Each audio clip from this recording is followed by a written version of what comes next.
Hey everybody, this is Russ from Retro Game Core, and yes, I got a haircut and I shaved. Long story to that, but we're not here to talk about that today. Instead, we're here to talk about one of the most surprising reviews that I've done here on this channel, and that is for this device here, the Logitech G Cloud. I first picked up this device on pre-order from the Logitech website about a month ago, and unfortunately by the time the device actually released, it still hadn't shipped from their website. And so instead, what I did is I went out to Best Buy and I just ordered it. A couple days later, I actually had the device at my door. And for anybody who's been following retro handheld devices all the way from the Steam Deck to the Odin, you know that ordering a device and having it within 2 days is just kind of crazy. So that was unexpected thing number one, the fact that I could just order this device from a large company and have it in my hands within days. The second most unexpected thing that happened when buying the Logitech Cloud is the fact that I enjoyed it so much. I was not expecting it to perform as well as it did, and I didn't expect it to be as comfortable and as nice looking as well. As I'll show in this review, it is one of the most ergonomic devices I've ever used, second only to the Steam Deck. And also the screen is really good, much better than the Steam Deck and other similar handhelds. And honestly, for being a cloud-based device, this performance is not so bad. I can play most of the GameCube catalog, about half the PS2 catalog, and quite a few Switch games as well. And so yeah, I wasn't expecting to enjoy the device as much as I did. You know, the convenience of just being able to pick one up immediately, and then second, you know, the performance is pretty good. But like with anything, it comes at a cost. And I do find that the Cloud is way too overpriced.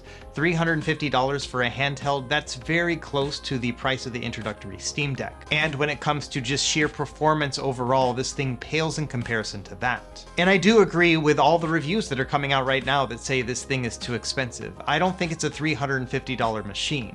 But at $250 or even $200, I think this thing would definitely be worth it. And so this review, I'm hoping will have long legs. If you're watching this 6 months from now, the performance and everything else is still going to be the same. But I'm hoping that price will go down. Maybe it'll go on clearance because no one's buying it. Regardless, I think this is a device worth considering. In fact, the Logitech G Cloud has effectively replaced a lot of the devices I was using on a daily basis, things like the Odin and the Retroid Pocket 3. Because when it comes down to it, this is probably my favorite Android-based device to date. And so let's go ahead and do our deep dive review. We're going to talk about all the things I like and some of the things that give me pause about the Logitech Cloud.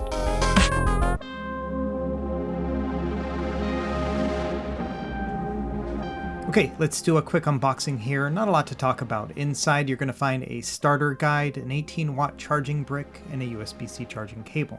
First impressions of the device, the screen just seems really big here. It's nice and impressive. I also think it has a nice, clean look to it and seems very sleek. I also immediately noticed that the center of the device is kind of thin, which makes the grips that much more ergonomic. The plastic they're using is a little bit soft and almost rubbery feeling and has a nice texture. And the grips themselves have a nice ribbing to them that make them easy to grab. Speaking of which, these grips are one of my favorite things about the device altogether. They are very prominent thanks to the thinness of the device overall, and they cup right into the palms of the hands very well. And the way that the device is shaped just makes your hands cup around everything naturally. It feels very nice and ergonomic. On top of that, it feels fairly light for its size. It's only 460 grams, so about 33% lighter than the Steam Deck. So let's go ahead and take a look at some of these buttons. We'll start with the D-pad first. Now the D-pad uses a conductive rubber connection, and it does flare out a little bit on each of the edges. The travel on it is a little bit low, and it has a tiny bit of pivot, but really not that much. I would say the D-pad's not terrible, but I did wish that it stuck out a little bit more from the shell. Now, I'm a pretty big fan of these analog sticks. They're quite a bit bigger than the ones you find on the Nintendo Switch, and they do click down for L3 and R3. They have a good amount of range on them, the cap is nice and grippy, and I think they stick out just the right amount from the case. It makes them very comfortable. On the top left, we have a select button, and on the bottom left, we have a Logitech G button. Now, these are both dome switches, so a little bit clicky, much like what you would find on the Nintendo Switch. It's difficult to describe the G button because it's kind of hard to say what it does. It kind of works as a back button sometimes, but at other times it doesn't. On the right side, we have a very similar setup. We have that right analog stick exactly the same as the one on the left. We also have a dedicated home button and then also our start button here on the top. So now let's talk about our A, B, and XY face buttons. I think the width of the buttons is just about right for this device, but I do feel that they bottom out too much into the case. The edges right around the buttons are actually a little bit flared up, and so when you press down on the button all the way, it feels like it's going down into the case. Like with the D-pad, I wish that these face buttons stuck out a little bit more from the case. But again, I don't think that's the end of the world. In fact, they are quite comfortable to use. Each of the buttons are easy to access from the front here, although admittedly I would say it is more comfortable to use the analog stick than it is the D-pad. When pressing the face buttons, there are times when my thumb will touch the analog stick, which makes it a little bit unpleasant, but I wouldn't go so far as to say that it's preventing me from enjoying the device or really preventing me from pressing those buttons anyway. If anything, I would say it's a minor inconvenience at times. So now let's talk about the triggers and shoulder buttons. The triggers here are analog input, but the overall travel and range on them seems a little bit limited compared to some of the more sizable triggers you may be used to.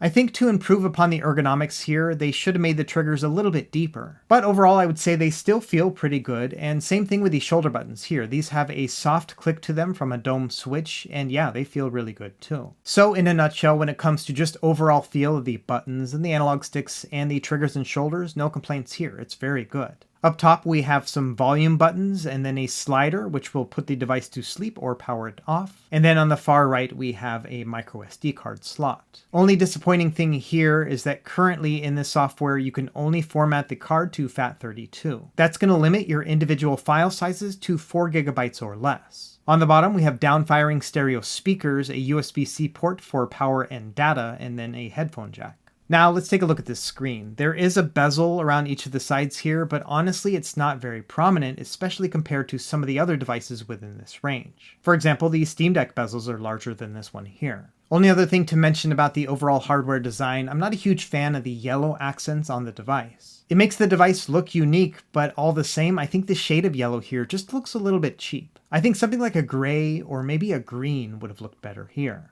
Okay, before we get too far into the software side of things, let's do a comparison against other similar devices. We'll start with the smallest and work our way up from there. When it comes to devices within the 5-inch range, things like the PS Vita, Retroid Pocket 3, Nintendo Switch Lite, or even the Aya Neo Air, you can see that the Logitech Cloud is quite a bit bigger with that 7-inch display. So definitely more impressive, but nowhere near as pocketable as some of the smaller models. Compared to 6-inch devices like the Odin or the regular Switch or the Anbernic Win 600, this one's still quite a bit bigger. In fact, I kind of started to think about it like a Nintendo Switch, just with a lot better grips on it. And so if you've ever played a Nintendo Switch or OLED edition in handheld mode, you should kind of get a feel for what that size is going to be. Now compared to another 7-inch device like the Steam Deck, you can see it is quite a bit smaller. So if anything, it's like a Steam Deck Lite that only runs on Android. And speaking of Android, let's move on to the software experience next. When you first boot up the device, it'll have you log in like any other Android tablet or phone. And then at the end of that, it's going to ask you to choose between tablet or handheld mode. It says if you're a gamer, you're going to want the handheld mode. And so let's take a look at that handheld mode first. Essentially, you will have this user interface right here. All of the apps that you're seeing me scroll through right now are all organized by most recently used. Up on the top left, you have a light menu here. For example, if you go into messages, you can see your notifications right here. And the settings section is somewhat limited, but if you go down to the bottom, you can select the Android settings to open it up a little bit wider.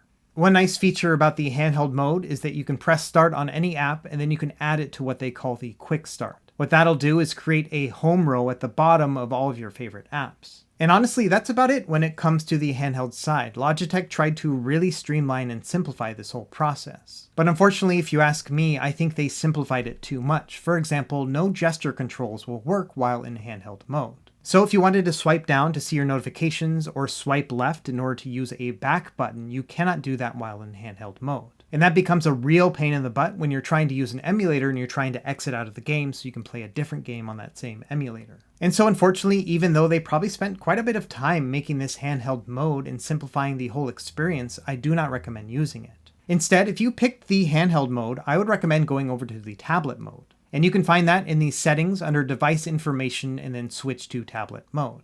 Now, once you switched over, all those gestures are going to work just fine. And like I mentioned, this is very important, especially if you want to be emulating any sort of games. Personally, what I found the most success with is to keep it in tablet mode and then to use a home app of my own. And there are many different home apps you could use, something like ATV Launcher Pro, but what I'm going to use here in this video is one called Daijisho Launcher. And this one is an emulation-focused front end that I've mentioned a couple times on this channel, but never really done a deep dive. So I think the best way to explain it is to actually show you my current use case scenario.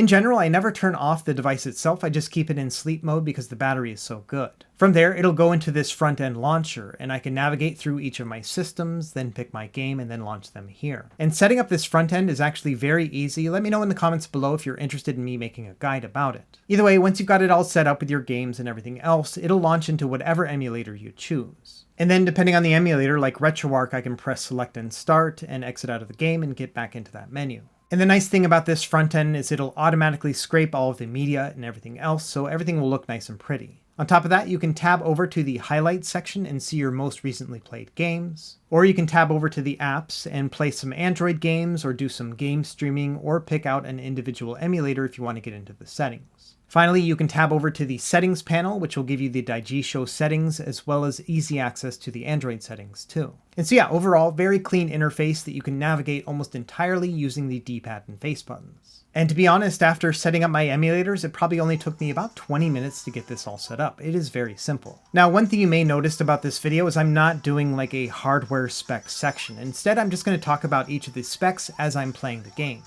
So for example, I've already talked about how good the battery life is. In fact, you can expect to get somewhere between 8 to 12 hours of gameplay depending on what you're using. Another thing worth mentioning is how good the audio quality is on this device. Let's listen to it here a little bit right now. This is running at about 50% volume just using the ambient microphone on my phone.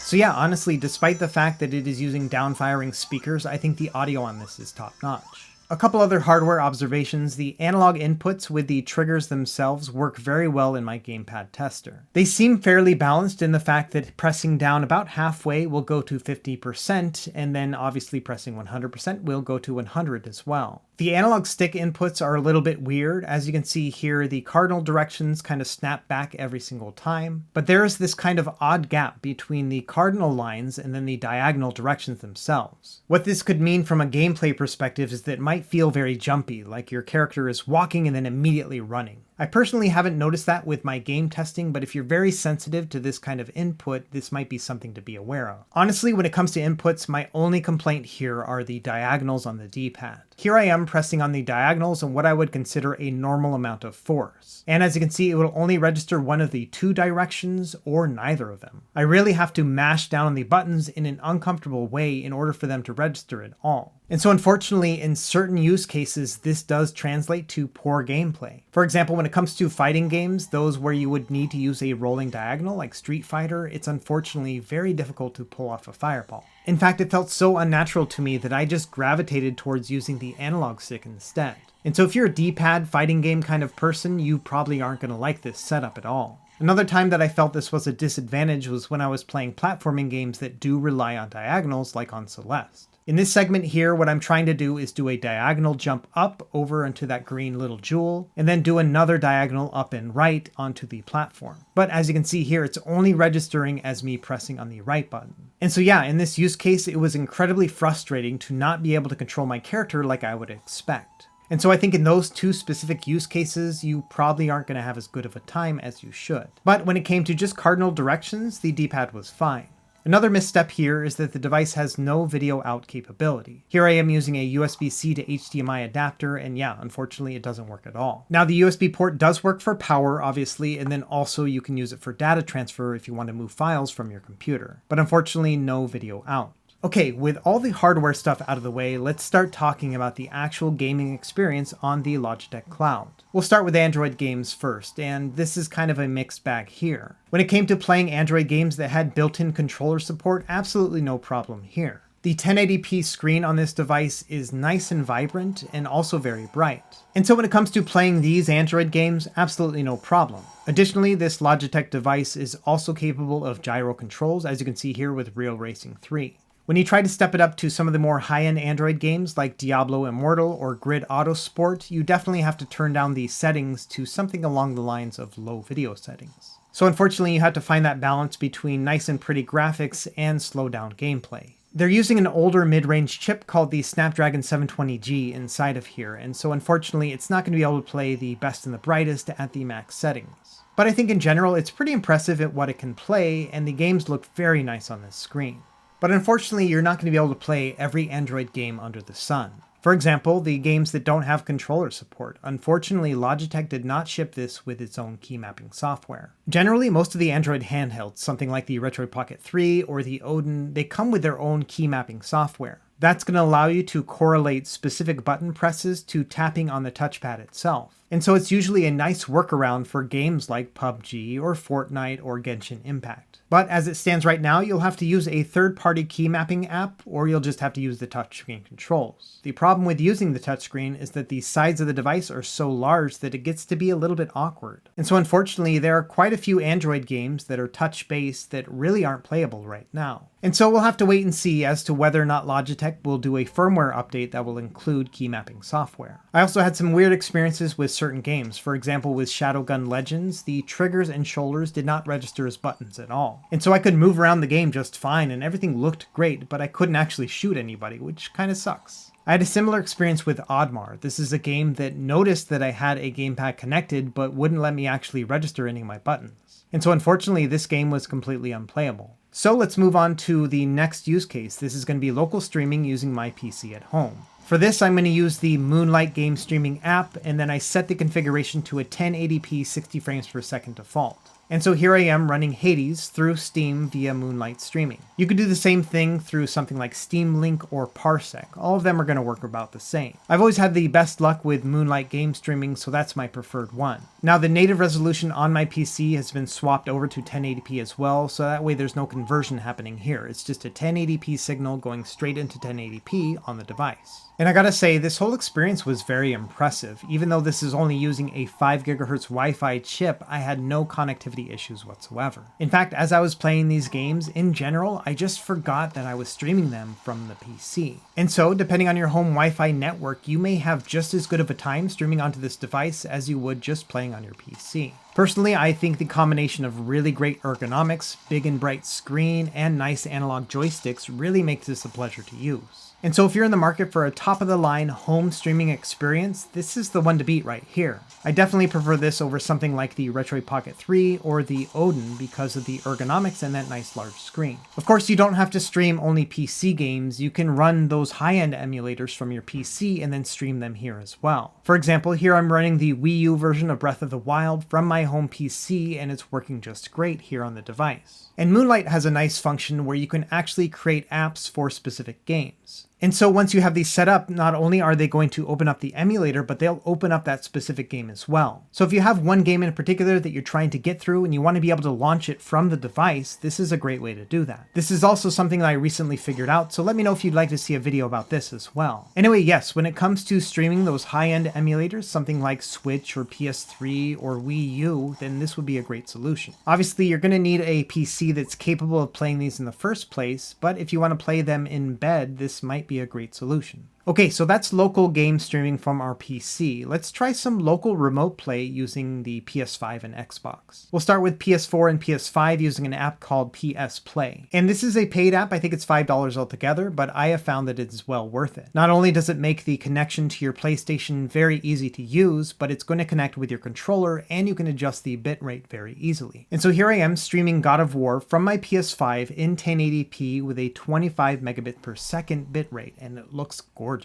To put it into perspective, in about a week and a half, we're going to have God of War Ragnarok available to play. And the streaming on this is so good that I am considering swapping back and forth between playing at my desk and then playing in handheld mode for that game. And the fact that I'm even considering playing this streaming on a handheld for a game that I've been waiting years to play says a lot about that handheld. Other things to note, the analog triggers work correctly on PS Play for the PS5. So I can press down the analog trigger halfway and it's going to shoot a little bit, and then I can press it down all the way and it'll shoot all the way as well. So honestly, I think when it comes to local remote play for the PS5, the only thing you're really missing out here is actually the haptics that you can get from the DualSense controller. But speaking of which, the haptics on this device are very good. In fact, they're about on the same level as the Steam Deck. So essentially these two devices, the Steam Deck and the Logitech Cloud, have the best rumble or haptics I've ever felt on a handheld. So yes, long story short, PlayStation 4 and 5 remote play are awesome on this little device. Okay, let's move over to Xbox next. We're going to do two different tests here. We're going to start with Xbox Cloud Gaming. And to be honest, I'm not a very good judge when it comes to cloud streaming because I live in Hawaii and we are nowhere close to any of these servers. And so regardless of whatever device I'm using, I usually don't have a very good time with cloud streaming. It's very laggy and usually the graphical fidelity is not very good either.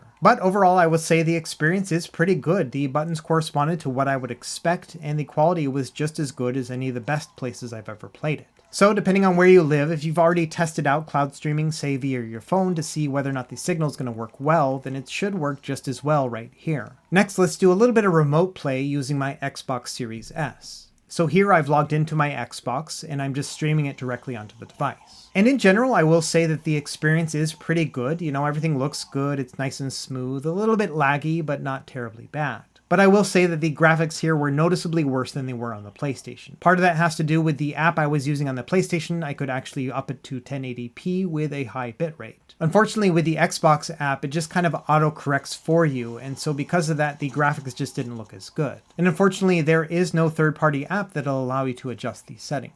So in general, I would say that local game streaming from my Xbox and PlayStation and gaming PC all worked very well. But if I had to choose between the three, 100% of the time, I would prefer to play PC games via Moonlight or PS Play with PlayStation. Okay, and one more cloud streaming thing I want to test out here is going to be NVIDIA GeForce Now. Now, unfortunately, I don't have a paid version of GeForce Now, which means that often you have to wait in line in order to play. But on the bright side, this is a great time to take a cat break. So for those of you who don't know, this is my cat Chicken. She is 14 years old and she loves to jump on my lap right when I'm testing games. And for that reason, you'll often find cat hairs in a lot of my videos. But as a consolation, I try to show her off every once in a while so everyone can say hello. Anyway, let's move on to actually playing on GeForce Now. Now, if I had to put my finger on it, I would say that this plays almost exactly like Xbox Cloud Streaming, but again, that's what's expected since I live in Hawaii. And so, like with Xbox, I would recommend testing out GeForce Now on your phone, and then you can get kind of an estimation of what the performance is going to be like, and it'll be very similar here on the Logitech Cloud. Either way, yes, I think the controls and everything else are working just fine. Next up, we have Google Stadia. Just kidding, let's move over to emulation next. So let's go ahead and start out with the easy stuff and then work our way up from there. When it comes to 8-bit and 16-bit systems like NES and Super Nintendo, absolutely no problems here. And that makes a lot of sense because this device is way more powerful than what is needed in order to play these 8-bit and 16-bit games. I will mention that in terms of scaling, having a 1080p screen like this does make things very easy. For example, right now I'm using non-integer scaling. I haven't done any adjustments to the video settings at all. But even then, the pixels look nice and chunky. I wouldn't really have many complaints here at all. In fact, even Mega Man's life bar is balanced. Now, of course, if you wanted to be really nitpicky about that, you could use some high-end shaders to really balance things out perfectly. But as it stands, for a guy who is kind of a stickler when it comes to nice balanced pixels, I was just fine with using it at 1080p with non-integer scaling. Either way, yes, when it comes to retro game emulation all the way through 8-bit, 16-bit, and Game Boy Advance, all this kind of stuff is going to look great. In fact, Game Boy Advance will look even better than the 4:3 systems because the aspect ratio here is 3:2. That means it's a little bit wider, but not quite as wide as the 16:9 on this display. Either way, I think all these systems look very nice and vibrant here on this 7-inch screen. Moving over to Nintendo DS, this one also worked very well, and I upscaled it to the high resolution for 3D polygons. That's going to improve the graphics, and the device is definitely powerful enough to be able to handle this without any slowdown. On top of that, the touchscreen functionality of Nintendo DS games works just fine. I had absolutely no problems here. Okay, before we start moving on to the more heavier hitting systems, let's talk about arcade emulation a little bit as well. And I'm happy to say that arcade emulation is also great on this device. Of course, it'll play those low-end games from the 80s and 90s, no problem, but you can even step things up to games like Tekken or Tekken 2. In fact, even Killer Instinct runs at full speed. And so I think if you're in the market for a handheld that's going to play mostly arcade titles, this is going to work out really well too. Let's move on to PlayStation next. We're going to use the standalone DuckStation core, and I found that a 3x resolution with geometry correction turned on worked the best. So this is going to translate to a 720p upscale, and yeah, all the games look and play really well. Now when it comes to Sega Saturn, you have several different emulator options. If you'd like, you can use the standalone Yabasan Shiro emulator, which will probably give you the best performance. You also have a couple different RetroArch cores. The Beetle one is the most accurate, but unfortunately not every game is going to play at full speed. Personally, I found the best compromise to be the Yabasan Shiro core within RetroArch. This gave me quick and easy access to all of the hotkeys that I like to use within RetroArch, and every game that I tried played at full speed at the native resolution. Moving over to Nintendo 64, for this one I upscaled everything to 1080p and I used the Mupen 64 Plus FZ Pro emulator that you can find on the App Store. And this one played every single game at full speed at a 1080p resolution. The games just looked gorgeous on this display. Even the harder to run games like GoldenEye 007 were definitely playable on this at 1080p as well. Next up we have Sega Dreamcast. For this one I'm running the Redream emulator and I'm running it at 960p. For these games as well, I turn on the widescreen sheets when available, and yeah, they're running at full speed too. Now some games you could even upscale to a 1440p. Unfortunately there is no 1080p within the settings, so you'll have to choose between 960 and 1440. However, I did find that some games didn't play at full speed at 1440, and so for me, just the easiest thing to do was just to make it 960 across the board, and everything worked great. And honestly, I don't even think I could tell the difference between 960p and 1080p anyway. So yes, long story short, Sega Dreamcast works very well on this machine. The only game where I had even a hint of slowdown was NBA 2K2, which is generally one of the hardest games to emulate. And honestly, this was still completely playable, it would just have a hiccup every now and then. Moving over to PlayStation Portable, in general, I set everything to a 4x resolution, which is the same as 1080p. And I gotta say, playing these games at a 4x resolution on a 7-inch display like this is very impressive. PlayStation Portable is one of my favorite systems of all time, so it's super cool to be able to see it in such nice high fidelity. Before I got this device, I used to alternate between playing PSP games on the Odin and the Steam Deck. But if I'm gonna be honest, the face buttons and the ergonomics on the Odin are worse than they are on the Logitech. On top of that, the screen on the Steam Deck is worse than the one we're seeing here. And so, surprisingly enough, this is probably going to be my favorite PlayStation Portable system right here. Now that being said, it's not completely perfect. You can't play every single game at a 4x resolution. For those top 5% of games, things like Outrun 2006, you probably will have to bump it down to a 3x resolution instead. The game's still going to look really nice, but you will have to have that lower fidelity. And same thing with that top 1% of games like God of War Chains of Olympus. This one works best at a 2x resolution, but once you bump it down to this, it runs very smoothly. And honestly, even 2x resolution still looks very good on this display.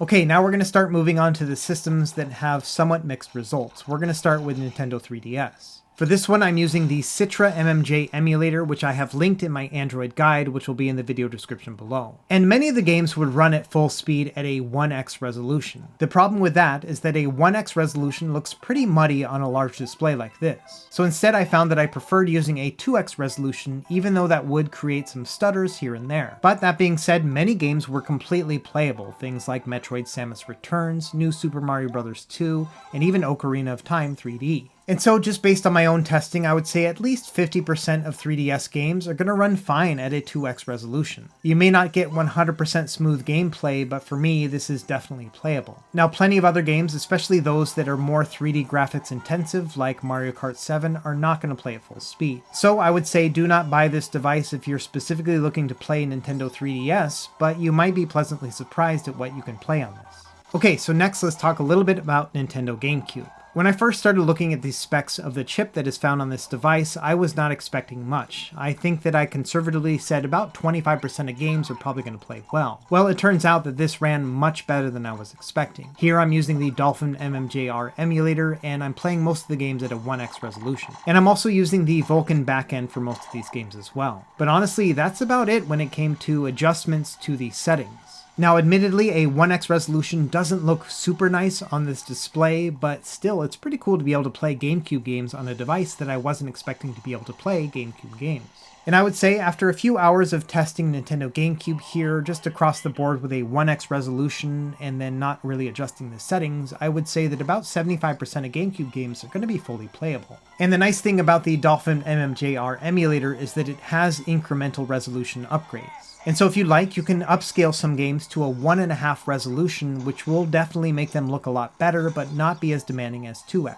I think if you're looking for a good comparison when it comes to performance, then obviously this is not going to do as well as the Steam Deck, and it's going to be a little bit worse than the Odin as well. For the Odin, I would say it can play a little bit more than 75% of the games, and many of them can play at a 2x or even 3x resolution depending on the game. Now that being said, there were some surprises here. For example, I found that Metroid Prime was perfectly playable. This was a game I was not expecting to be able to play on this device at all. And same thing with F-Zero GX. I did have to increase the CPU clock speed speed to 300%, and that's the same trick you have to do on the Odin in order to make this game run at full speed. And while I wouldn't say that this device runs at 100% full speed all the time, I would still say it's definitely playable. Now, while I would say about 90% of the games will run with the Vulkan backend no problem, there are going to be some that will have problems. For example, Star Fox Assault just kind of crawls when you're using the Vulkan backend. But if you switch it over to OpenGL, it works just fine. Same thing with Legend of Zelda Wind Waker. This one doesn't do very well with Vulkan, but works surprisingly well with OpenGL. Here I am running it with the widescreen hack at a 1x resolution. It's not the sharpest detail in the world, but yeah, this is definitely playable. Okay, let's move over to PlayStation 2. I didn't have high hopes for this one either, but much like with the GameCube, I was pleasantly surprised. One thing I did do when first setting up the emulator is I set it to the fast preset instead of the normal preset. That will give it a slight underclocking, which can improve performance on certain games. But I found that more often than not, sometimes the normal preset would work just fine for these games as well. Either way, I would say a good 50% of PlayStation 2 games are going to work just fine on this device. Even some of the games I wasn't expecting to play at all, like Beyond Good and Evil, were working great.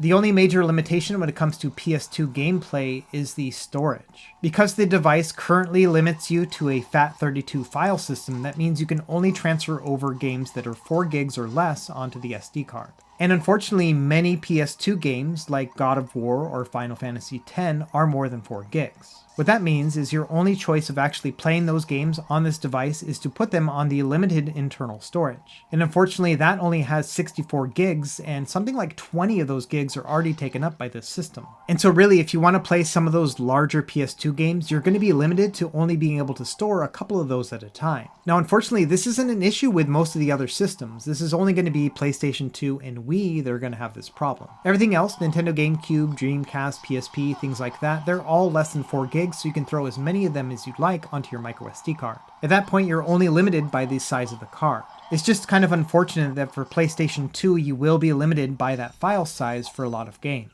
But like I said, PlayStation 2 performance is actually pretty darn good on this device. Even Ratchet & Clank plays at a playable speed. Now, of course, there are going to be some games that don't play well at all. Soul Calibur 3 is a great example. But like I said, at least 50% of PS2 games are going to be playable. Okay, and finally, the last emulated system I want to show off here is Nintendo Switch. For this, we're going to use the Skyline emulator, and I've made a video about this, and I'll have it linked in my Android guide below. Now, not a ton of games will play, but I tested about 9 of them, and 6 of those 9 played no problem. In general, you're going to be limited to some of the more lightweight 2D Switch games, but those that do play very well. And so while I don't expect to be able to play Super Mario Odyssey anytime soon on the handheld, it is kind of nice to have these indie games available like this. So if I'm traveling like in a car or on a plane, then I can use these games while offline, and then when I am home and want to do some local streaming, I can play those high-end games through my PC. And so it's kind of the best of both worlds. The Switch games here are a pleasant surprise, and you can also play anything else you want once you're back at home. And it turns out when it comes to playing Celeste, I just had to adjust to using the analog stick, and then after that I had a pretty good time. And so yes, at the end of the day, Switch emulation is possible on this device, just don't expect to be able to play those high-end games.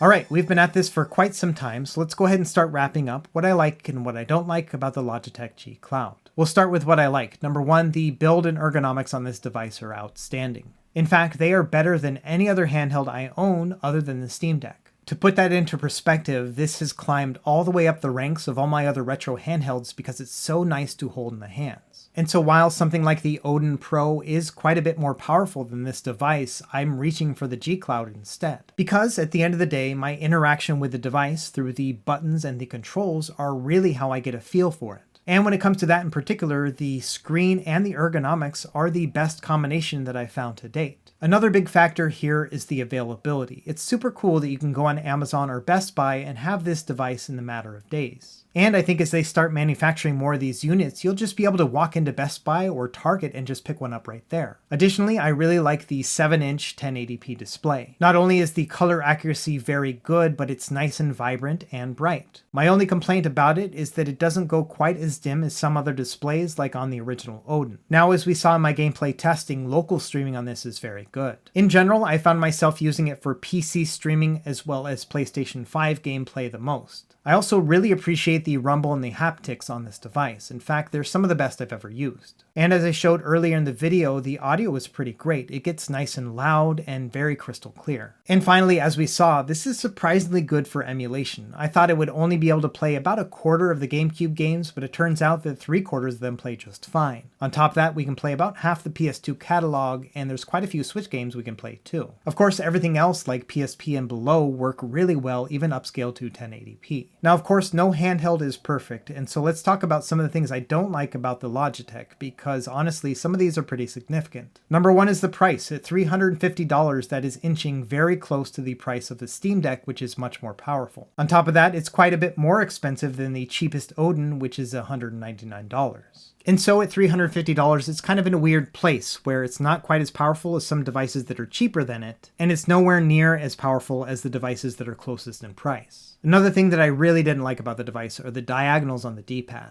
In general, this only impacted two different segments of games, those that require diagonal inputs for fighting games and then also for platformers. But all the same, it is really annoying that some of my favorite games that I think would work really well on this device don't. I also think they missed out on an opportunity to have video out capability. This would have worked really well as an emulation or streaming device hooked up to a TV. I also think that not including a key mapper with the device is a bad move, mostly because it limits the Android games you can play on the device. Things like PUBG and Fortnite should be really fun to play on this device, but they're not. I also think it would have been cool if they had more than 64 gigs of internal storage on the device, but honestly, that wouldn't have been that big of a deal if they had fixed the SD card file format. The fact that it's limited to FAT32 means that any file that's larger than 4 gigs has to go in that internal storage. And so if you want to play some of your favorite PlayStation 2 games, you really can't unless you put them on that internal storage. And because you're limited to 64 gigs, that means you can only put a couple of those on at a time. And so at the end of the day, do I recommend picking up the Logitech G Cloud? And of course, as always, it's going to depend on you and your specific use case. If the idea of having a readily available retro handheld at your fingertips just through an Amazon purchase or going to your local Best Buy appeals to you, then yes, I think this might be worth considering. But I would caution you to say that your money could go further with other solutions. For example, the Retroid Pocket 3 is a great little device that has similar amounts of power, and it's only $150 after shipping. Same thing with the Odin devices. You can get those between $200 and $350 depending on the model you buy, and they're going to be more powerful than this one. And of course, on the other end of the spectrum, you have other options as well. For just $50 additional, you could get the lowest tier Steam Deck and have a lot more power at your fingertips. But I would say that price is not the only factor involved when it comes to buying a handheld. And the simple fact of it is, when it comes to ergonomics and convenience, this one is very hard to beat. When it comes to actually playing games, this is way more comfortable than the other options on the lower end of the price range. And when it comes to the beautiful display, this works much better than the Steam Deck too. And so yes, from a pure numbers standpoint, it makes more sense to buy something like the Retroid Pocket 3 for a fraction of the price, or to just shell out a little bit more dollars and get the Steam Deck. But I think if you're looking for a device with a beautiful screen that is also smaller and lighter than the Steam Deck, this one should be worth considering too. In the end, yes, I bought this device for $350, and at the time I thought I was kind of wasting my money, but I was going to do it for a video. But it turns out, now that I have it in my hands, I feel like that $350 is well spent. Over the past year, I've spent way more than $350 on various devices, and none of them have brought me as much joy as this one here. As it stands right now, the Logitech Cloud and the Steam Deck are my two favorites. The Steam Deck is great as a portable PC that can play a lot of games and emulate some of those high-end systems. And then this Logitech is a great device when it comes to game streaming and middle-range emulation, but also with a beautiful screen, great ergonomics, and a really long battery life. So let me know what you think in the comments below. Is this something you plan on picking up, or are you going to wait until it goes lower in price? At $350, I can totally understand that it's too expensive, but if this ever drops to $200, I would say pick it up immediately. As always, thank you for watching, and be sure to like and subscribe if you found this helpful, and we will see you next time. Happy gaming.